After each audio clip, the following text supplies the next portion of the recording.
Hey everybody, this is the Titanic Gamer Dude here, and welcome back to my Let's Play video guide of Resident Evil 6 on No Hope difficulty. We are on Ada's campaign on Chapter 4. We are actually in the ship. And this is actually a really troublesome place, because there's going to be J'avo and Rasklepanje, and we have to fight them both at the same time at the very beginning. And the other parts of Chapter 4 are going to be primarily like stealth sections, and if you get caught on those stealth sections, you're going to likely die. We also have to bypass some Gnezdos on the way. Yeah, so this is the first part with the 3 passcodes. You know, if you've played Chris's campaign, you should already know where these passcodes are at. So, yeah, there's going to be... I could have sworn I just shot you, but alright. I don't know how I missed you, but I'll just do that now. I shouldn't have rolled into him. That was stupid. Thankfully, they only lost 1 pip of health, which, that's really good, honestly. So you get the first passcode, go to the door.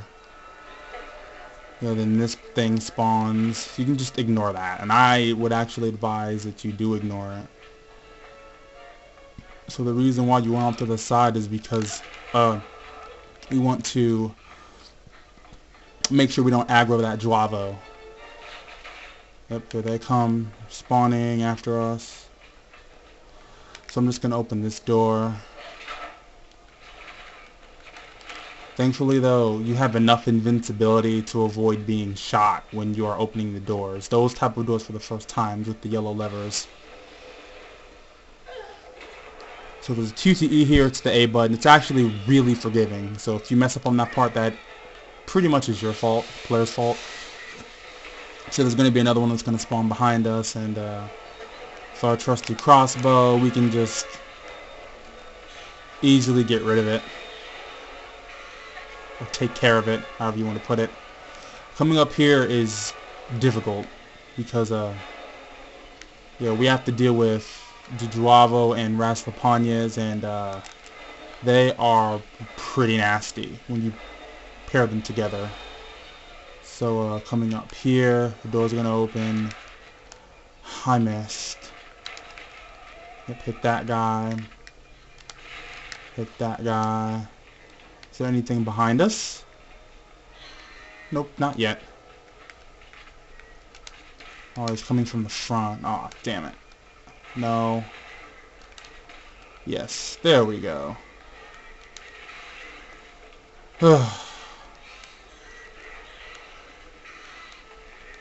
Annoying creatures they are. Now, this part coming up here is actually pretty scary.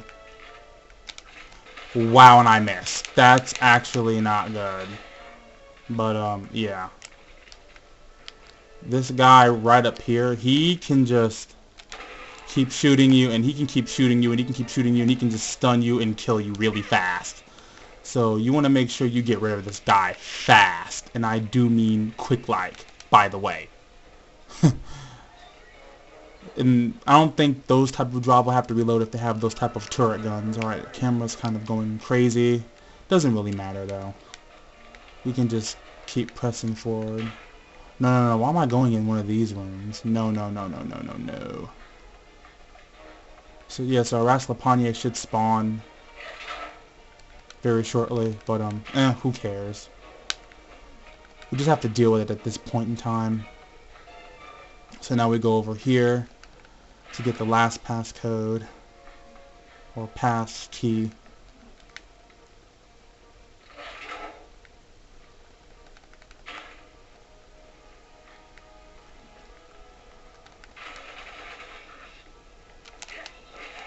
There we go. Just stun him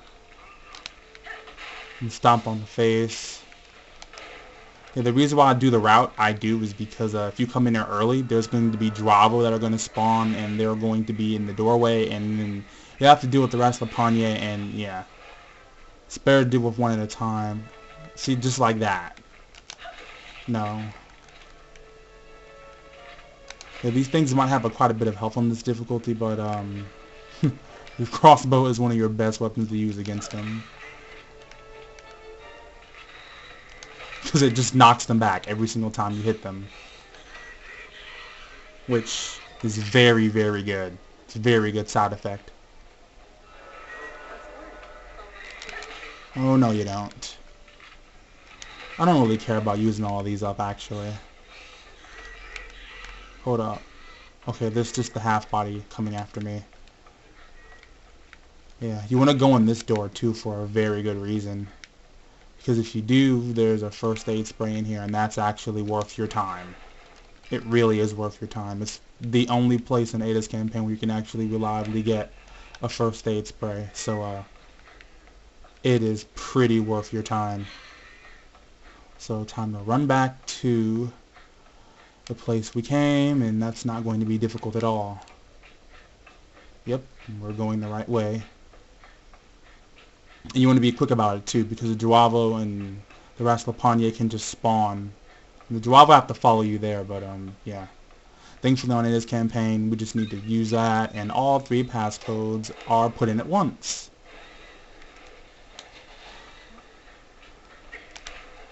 Which is actually nice. Fortunately for you, Ada, no.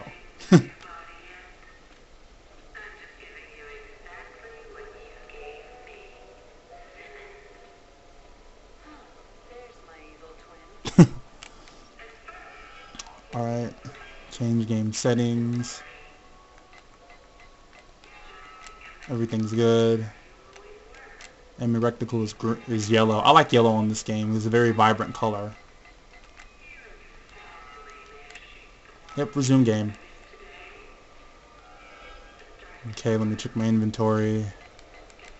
Yeah, I am pretty stocked on ammo. We'll find out in a little bit, actually. Let me cut past these darn load screens. And I'm back. Darn load screens out of the way. Now things get interesting. Yeah, if Chris catches you, you actually get a game over. You have to run from Chris. Yeah, so this door starts closing, and we have to actually slide through. You can't just walk through normally. You've got to slide through. You're barking up the wrong tree. No time to explain. Yeah, so Chris is under the assumption that, you know, we did something wrong. Did we or did we not? That's the real question. That's the perplexing question. So yeah, you don't want to get caught by the slide. So yeah, unfortunately the camera just wants to do whatever it wants, and it just not function. Yeah, like why go to this view? Like the view we're at now is just perfect. Yeah, so when the light comes back around like this, yeah, you want to just quickly run across before you get caught, because if you do, J'avo are going to come out of that room on the left back there, and they will flank you. And coming up, there's going to be some cocoons, some chrysalises with Gnezdos in them. And if you get caught by those things, you can just kiss yourself goodbye. So coming up here, we just slide in to get some distance. And we see Chris and Piers, you know, fighting the J'avo, while Ada's taking the ventilation. You can't actually, you know, crawl really quickly here, unfortunately. But after this little scene here, you can. But I actually prefer to roll. It's faster, more effective, and doesn't cost stamina, strangely. So yeah, coming up here, there's, you know, play Chris's campaign, there's a J'avo up here. We can just coup de grace him easily, or do a takedown on him, however you want to pronounce it. Yeah, so what do we got? I did have incendiary grenades at one point, but first aid spray takes priority. So yeah, coming up here, there is going to be a Gnezdo. It will not be alerted to your presence though, and as long as you hide behind these objects, it will not get you. Alright. Be patient too. Alright. And now you press the button so you can get through. But now I can deal with the creature. Yeah, and like I said before, the creature is like incredibly weak to just your crossbow ammo. You can use your pipe bomb or your normal crossbow arrows, but it just kill it in one hit. So yeah, that's just how you get an easy kill. More search for it, huh? Thank goodness I made that. Hopefully I won't get caught doing this.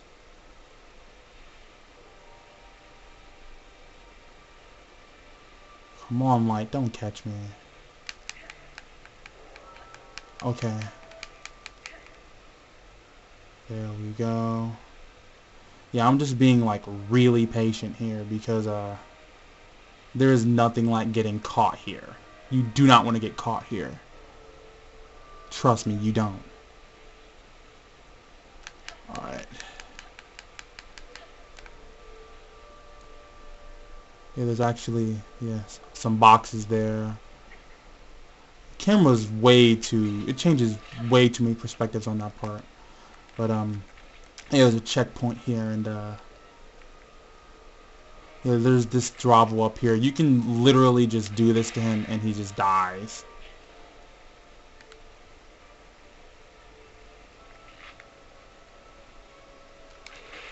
Yep, another one.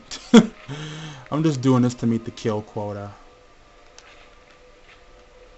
I don't know how these J'avo can't actually see me, but, you know, alright.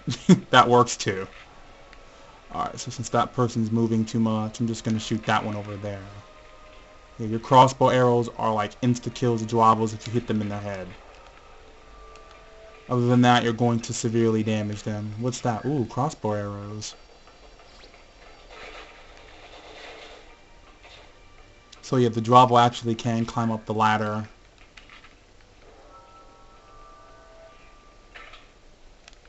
Okay, that's strange. Sometimes enemies will just aggro you, sometimes they won't. So coming up here, there's going to be J'avo like that. And yeah, if you do not destroy them, if you don't KO them, or dispatch of them, they'll actually put enough weight on this ventilation to where we'll crash through and Chris will get us, even though Chris isn't down there. But it's just a nice thing to note. Yeah, I like Chapter 4 of Ada's campaign. It has a lot of atmosphere to it. It has a lot of closure for it too. We're going to see this closure coming up here. I won't talk so you can enjoy the cutscene.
So, it's finally revealed that Ada Wong, or that Ada Wong down there actually isn't Ada Wong.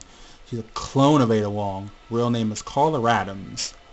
A progeny in virology, and yeah, she was the one responsible for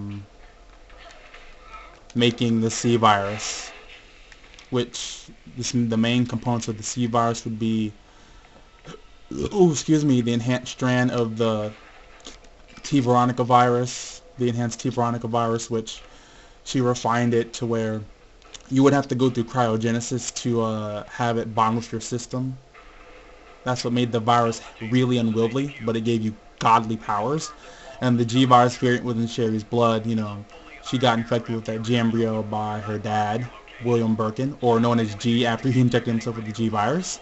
And the virus adjusted and adapted, as she said in Jake's campaign, and yeah, it gives her retarded regeneration. But from a gameplay perspective, it doesn't. But yeah, just in general. So I'm gonna have to cut it right here, though. Hey everybody, this is the Titanic Gamer Dude here, and welcome back to my Let's Play video guide of Resident Evil 6 Unharmed difficulty. We are on Ada's campaign on Chapter 4, and we just got through most of the ship, the interior. So now we're actually meeting up with Carla Radames as Ada Wong. Dialogue's really interesting, if you ask me. This whole scene is really interesting.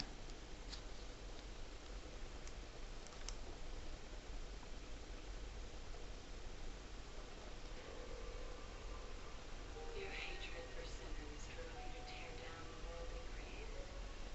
But it was your conscience, Carla. Saw your fate. After all, isn't that why you brought me into this? It's a shame. You would only sought vengeance against Simmons alone. I would have helped you. Oh yeah, a lot of stuff would have happened. But yeah. So unfortunately for us, Carla Radames injected herself with a powerful dose of the enhanced C virus that was made with Jake Mueller's blood. And the enhanced strand of the C virus is even more unpredictable and even more powerful than the C virus. So she's actually turning into an amorphous blob, and the reason why she is because Carla Radames already has the C virus in her system because she technically came out of a chrysalid. She's technically a complete mutation, and basically she's going to get more insane because her transformation physically is supposed to symbolize her mental state becoming shapeless. It's kind of like G, like when William Birkin injected himself with the G virus, his mental state just deteriorated into nothing. And that's what's going to happen to Carla Radames here. And she's going to start shouting random stuff during the quote-unquote fight with her. And it's going to just really shout her insanity. Like her mind is already somewhat insane because she already has a lot of the C virus in her system, and then after she injected herself with the enhanced strand, she just lost it completely. So yeah. It's much like Derek C. Simmons when he injected himself with the well, when one of the J'avo injected him with one of the enhanced strands of the C virus, he just yeah, he goes through all those phases, and all those phases represent like his relationship with Ada Wong. The first phase is he's trying to get Ada Wong, but it's not working.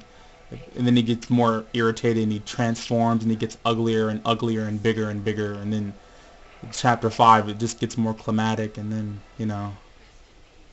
it just I think the T-Rex phase is like represents like his lust for Ada Wong. Like she's there, but and she's fighting him, and she doesn't want to be with him, and it just keeps getting worse and worse and worse. And then like on the last fly phase is just like he's totally insane, and then he just reached the pinnacle of insanity, and then he just dies afterwards. Poetic justice, if you ask me. She must have injected herself with a powerful So coming down here, actually what you want to do is you want to slide immediately and then get up and start running. And the reason why you do is so you can make it around this corner quicker. Because if you don't, your character will actually stagger, or 801 will actually stagger.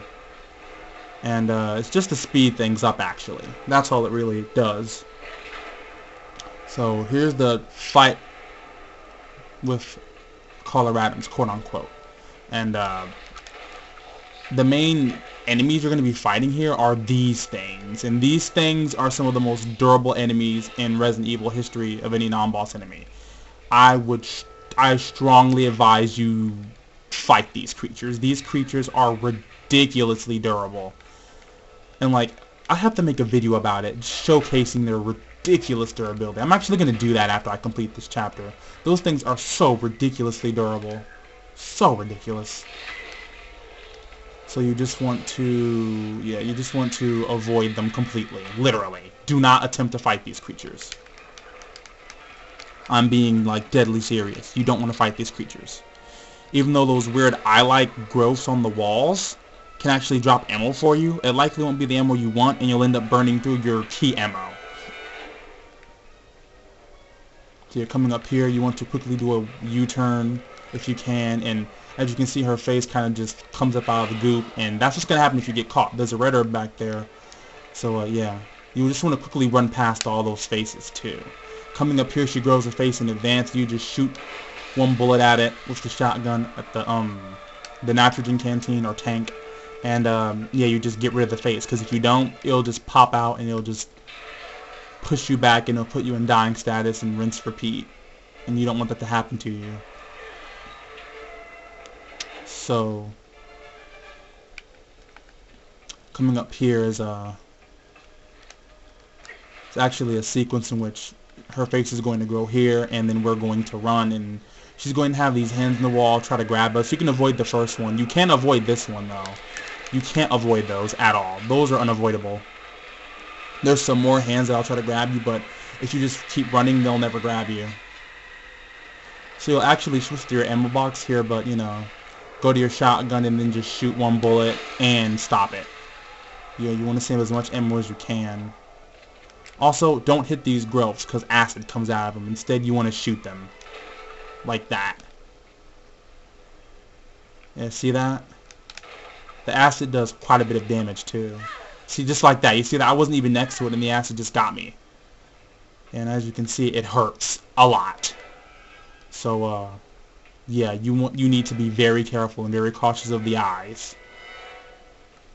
So, before you go into the room, I would suggest you preemptively get your crossbow out and make sure you have pipe bomb arrows for this, because if you don't, you are likely going to burn through quite a bit of ammunition for this fight. But like, this fight's actually pathetic if you have crossbow arrows that are pipe bomb, the pipe bomb variation. So there's the way out. There's a bunch of nitrogen tanks, and when you try to run to the nitrogen tanks, she spawns. Now the gimmick of this fight is Carla Radames can constantly regenerate. So you shoot her with crossbow arrows in her mouth, and you just blow that part of her mouth up, and then you just shoot through the mouth, and yeah, you can just eliminate her that quickly. And yeah, so they give you some crossbow, they give you some pipe bomb arrows there too. So yeah, that's how you do this fight. Yeah, you use up almost the clip of assault rifle ammo, but considering how much ammo you would use otherwise, it's actually worth it. Yeah, but that's how easy that fight is. So zombies are easily hurt by fire. What isn't easily hurt by fire? It says health tablet supply. Yeah, so we get to the chopper. And that's pretty much it for chapter 4. Not really. It does have one of the most difficult parts in the game, in my opinion, though. The Rasklepanje with the J'avo is just evil, devilishly evil. But yeah, now we get to chapter 5. But before we actually get to chapter 5, I'll just show some clips that showcase how ridiculously durable those Carla Spore Smalls are. Yeah, matter of fact, let me just do that now. Ooh, I got an S, not bad.